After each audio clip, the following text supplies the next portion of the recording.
नमस्कार दोस्तों, मैं नरेंद्र स्वागत करता हूँ आप सभी का फिर से डिफेंस रिएक्शन चैनल में। और आज हम फिर से प्रसन्न धवन सर के जो वीडियो है उस पर रिएक्शन देने जा रहे हैं, जिस वीडियो का टॉपिक है US trying to destabilize India during Lok Sabha election 2024 says Russia by Prasanna Dhawan. और चैनल आप सभी को पता है स्टडी IQ IS। तो पहले वीडियो देख लेते हैं, उसके बाद जो है मैं अपना ओपिनियन दूंगा। नमस्कार नहीं, welcome you all to study IQ। मैं हूं प्रशांत धवन। नाउ यहाँ पे बिल्कुल आप ठीक पढ़ रहे हैं। रशिया ने रिसेंटली एक ऑफिशियल स्टेटमेंट दिया और ये कहा है कि इनकी जानकारी के हिसाब से यूएस इलेक्शंस के दौरान इंडिया को नुकसान पहुंचाना चाहता है। यहाँ पे आप देख पाओगे रशिया टुडे इंडिया की एक ट्वीट है और ये जो यहाँ पर महिला है ना, ये है मरिया जाखरोवा। मरिया जाखरोवा 2015 से रशिया के विदेश मंत्रालय की स्पोक्समैन है। उसके अलावा एक बहुत ज्यादा हाई लेवल पॉलिटिशियन भी है। इन्होंने वर्ल्ड मीडिया को एड्रेस करते टाइम बहुत सारी बातें बोली इंडिया, यूएस और इवन खालिस्तान इशू के बारे में। मगर सबसे इंपॉर्टेंट स्टेटमेंट इन्होंने ये दी कि US aims to destabilize India during Lok Sabha 2024 elections. Russian foreign ministry, क्योंकि ये स्पोक्समैन है रशियन विदेश मंत्रालय की, तो ये रशिया की ऑफिशियल स्टेटमेंट है ना। मुझे पता है कि आप में से कई लोग मुझसे ये सवाल पूछेंगे कि अचानक से रशिया को क्या हो गया। मतलब इंडिया में इलेक्शन चल रहा है और रशिया ने यह कह दिया कि यूएस डिस्टेबलाइज करना चाहता है और इंटरफियर कर रहा है इंडिया के इंटरनल अफेयर्स में इलेक्शंस के दौरान। देखिए हुआ यहां पर क्या कि रशिया की जो ये स्पोक्समैन है ये मीडिया को एड्रेस कर रही थी। एक जर्नलिस्ट ने इनसे सवाल पूछा कि यूएसए ने आरोप लगाया है इंडिया पर कि इंडिया के एजेंट्स ये यूएसए में आए और इन्होंने खालिस्तानी सिंपथाइजर पन्नू को मारने की कोशिश करी, जिसके बारे में आपको पता होगा। मैं वीडियोस बना चुका हूं इसके बारे में और आप सबने इस आदमी की शक्ल भी देखी होगी। यूएसए में बैठ के इंडिया के अगेंस्ट बोलता है, खालिस्तान की बातें करता है। तो यूएसए ने आरोप लगाया कि इंडिया के एजेंट्स इस आदमी को मारने की कोशिश कर रहे थे। रशिया की स्पोक्समैन से पूछा गया कि आपका इस पर क्या ओपिनियन है, रशिया बेसिकली इस इशू को कैसे देख रहा है, क्योंकि अपने आप पे बहुत बड़ी बात है ये। तो मरिया जाखरोवा ने यहाँ पर सबसे पहली बात ये कही कि रशिया जो इस इशू को देख रहा है, इनके हिसाब से कोई भी एविडेंस सामने नहीं आया जिससे यह साबित होता है कि जेन्युइनली इंडिया के एजेंट्स यूएस गए थे और पन्नू को मारने की कोशिश की गई थी। According to our information, so far Washington has not given so far any credible information or evidence that Indian citizens are involved in the preparation of killing of some Panoon. As for the speculations, since there is no evidence, they are not acceptable. Regular groundless accusations by the US against New Delhi. Now, ये एक बहुत ही ज्यादा important statement है। यहाँ पे आपने देखा कि रशिया की स्पोक्समैन खुल के कह रही है यूएसए के पास कोई सबूत नहीं है। बेसिकली खालिस्तान के इशू को लेकर, पन्नू के इशू को लेकर ओपनली रशिया इंडिया का सपोर्ट कर रहा है।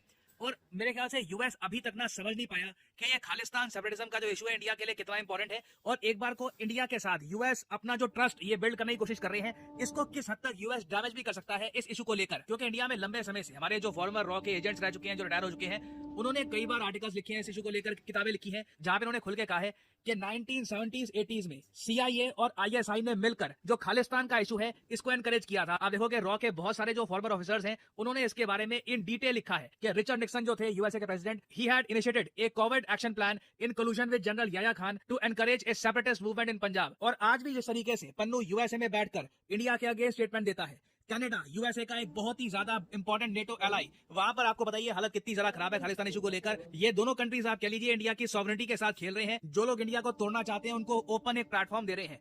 इस इशू पर इंडिया का समर्थन करके ना मैं कहूंगा रशिया ने एक बहुत ही इंपॉर्टेंट जियोपॉलिटिकल मूव चला है। ना रशिया यहां पर नहीं रुका, उसके आगे रशिया की जो स्पोक्समैन है, उन्होंने ये तक कह दिया कि यूएसए के जो आरोप है कि इंडिया में रिलीजियस फ्रीडम राइट्स ये वायलेट किए जा रहे हैं, ये भी बिल्कुल गलत है। आपको बताओगा रिसेंटली यूएसए ने एक रिपोर्ट पब्लिश करी है, उसमें यूएस ने ओपनली ये कहा कि इंडिया में जो रिलीजियस फ्रीडम राइट्स हैं ये वायलेट किए जा रहे हैं। और इंडिया ने इस रिपोर्ट के अगेंस्ट ये स्टेटमेंट भी दी थी कि यूएसए की बहुत ज्यादा पुअर अंडरस्टैंडिंग है इंडिया के बारे में, और इसलिए यूएसए की रिपोर्ट में, जो यूएसए के स्टेट डिपार्टमेंट की रिपोर्ट है, उसमें इंडिया पे जो आरोप लगाए गए हैं ये बिल्कुल गलत है। नाउ रशिया इस इशू को लेकर भी इंडिया के डिफेंस पे आ गया। अगेन मैंने इससे पहले रशिया का इतना ज्यादा सपोर्ट इंडिया के लिए नहीं दिखा था। अभी इसके बाद एक और चीज है वो भी मैं आपको दिखाऊंगा, यूके से रिलेटेड है। मगर रशिया की स्पोक्समैन ने ये कहा है कि regular unfound accusations of US towards New Delhi in the violation of religious freedom is nothing but a reflection of US's misunderstanding of national mentality, historical context of the development of the country and disrespect for India as a country and a state. Now एक बार को आप खुल के कह सकते हैं, हमें ऑब्वियसली दिख नहीं रहा कि रशिया क्या करने की कोशिश कर रहा है। एक जमाना हुआ करता था जब रशिया के भी थोड़े बहुत रिलेशन थे यूएसए के साथ,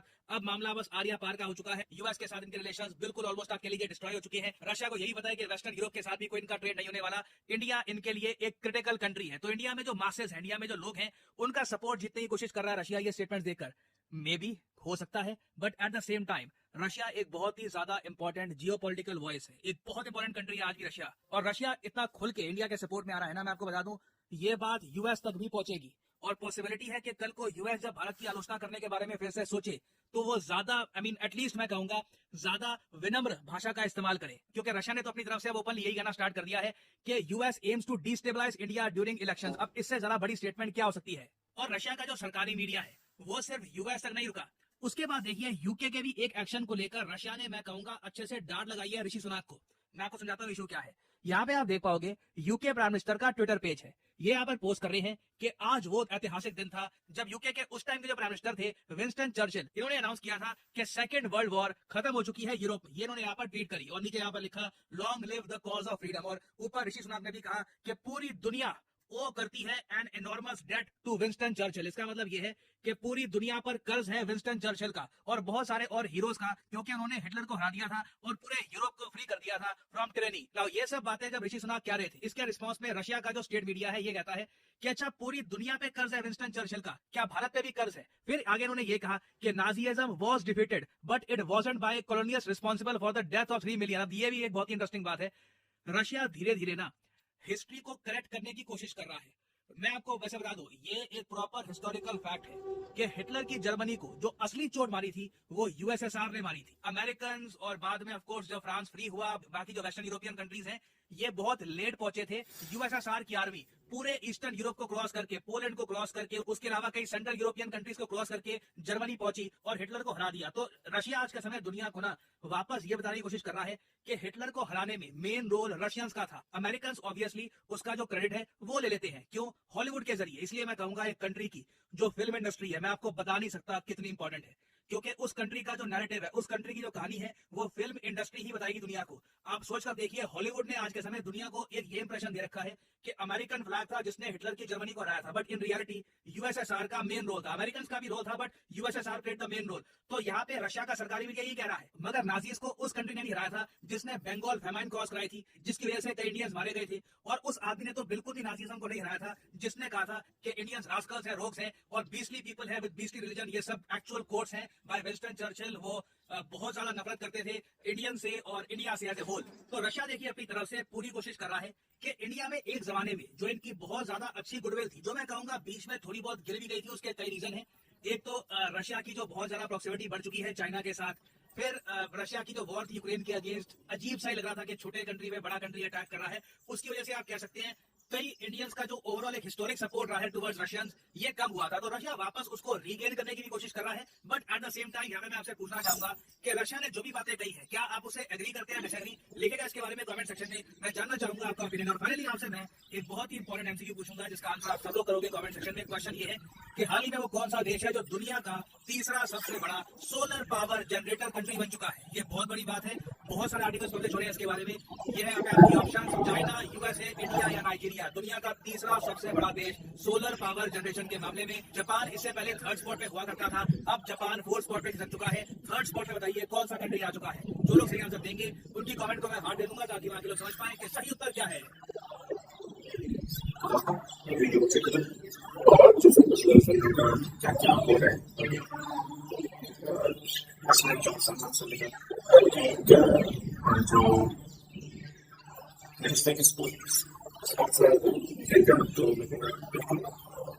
जो हर चीज का है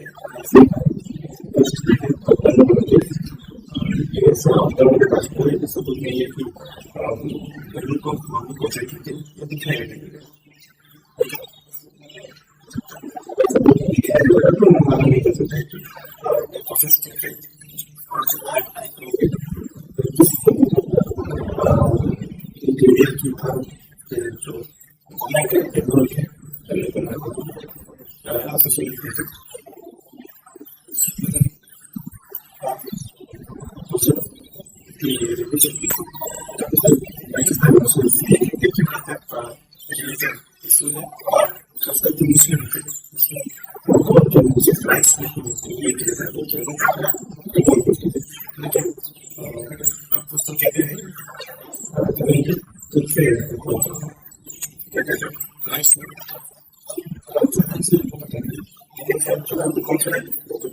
उसके बाद की कहेंगे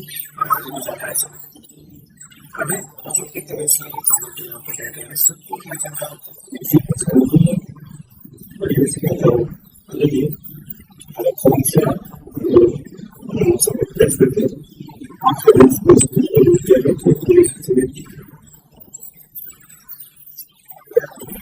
आज जो काम है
जो भी बात करना चाहिए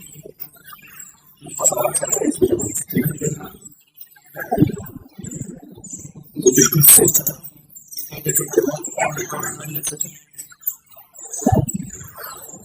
फिर मैं आपको